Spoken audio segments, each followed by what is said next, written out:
They call it grassroots revolution for the youth, a rebellion from frustration. They claim to represent 20 million voices. But when 20 million people appear from nowhere in 6 days, you are not looking at a movement, you are looking at a boat farm.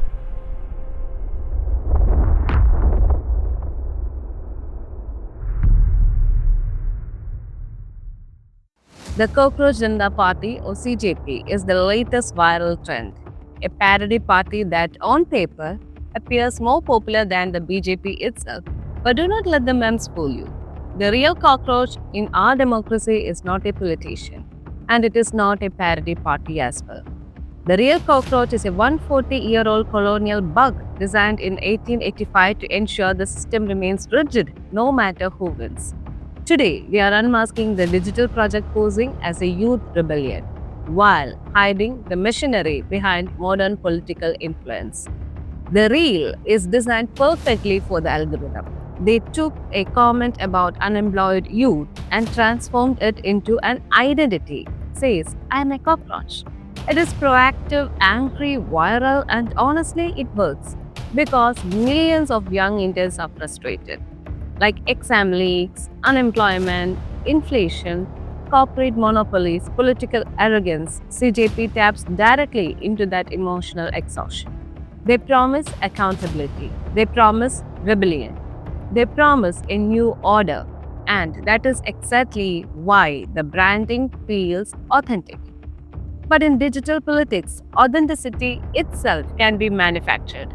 Every successful digital movement needs three things: one, an enemy, an identity, and an emotional trigger. The algorithm rewards outrage more than truth, and CJP understands that perfectly.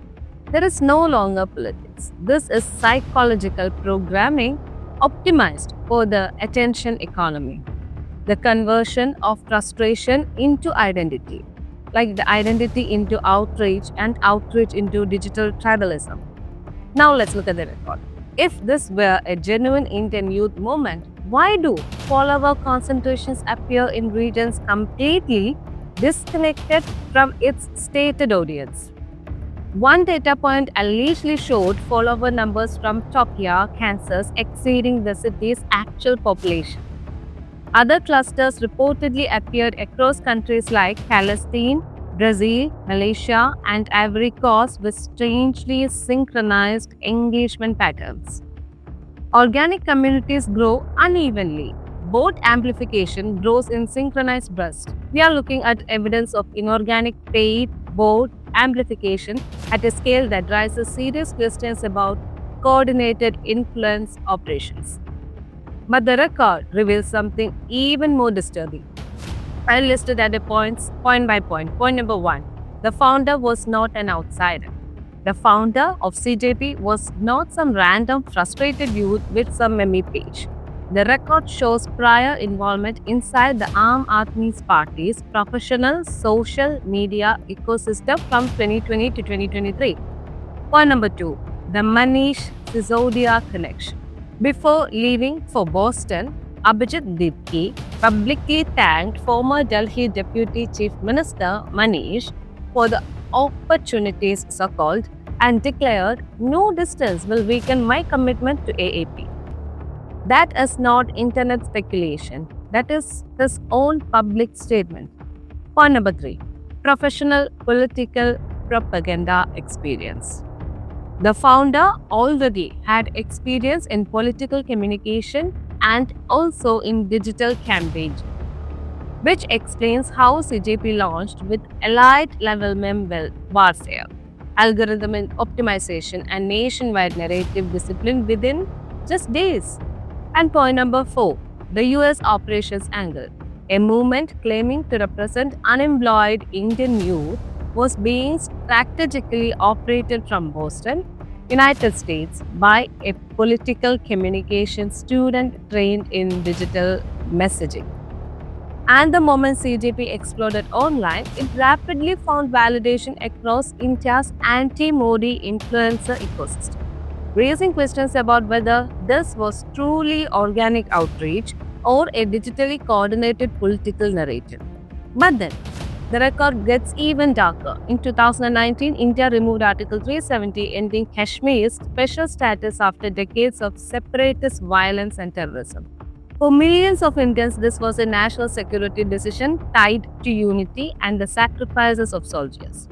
But during that same period, old post linked to so-called this Abhijit Deepki reportedly warned, today it's Kashmir, tomorrow it could be your state. See, critics accused him of spreading fear and echoing narratives used by groups opposing India's Kashmir decision. And now, years later, this same individual stands behind one of the most viral anti-establishment digital movements in the country. Suddenly, people began asking whether this was just internet activism or something just more ideological beneath the surface.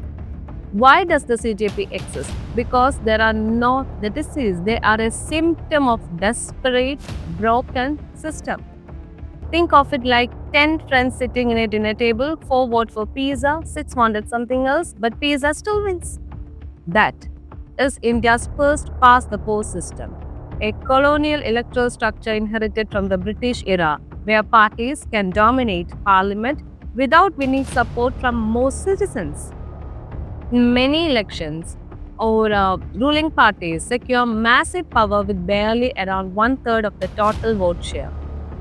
The rest of the country becomes politically invisible. And this broken structure creates 3 lethal viruses. Number 1, caste arithmetic. Candidates stop representing entire constituencies and instead focus only on the caste blocks required to win. Number 2, the murder of new ideas. Reformist national movements with support spread across India get crushed, while regionally concentrated identity politics thrives. And number 3, the death of the common voice. Issues like MSME, collapse, pollution, or judicial reform rarely win elections directly. So politicians ignore them. The CJP claims to hate the system, but their own demands, like stripping media licenses, weaponizing UAPA against Election Commission officials, only prove one thing.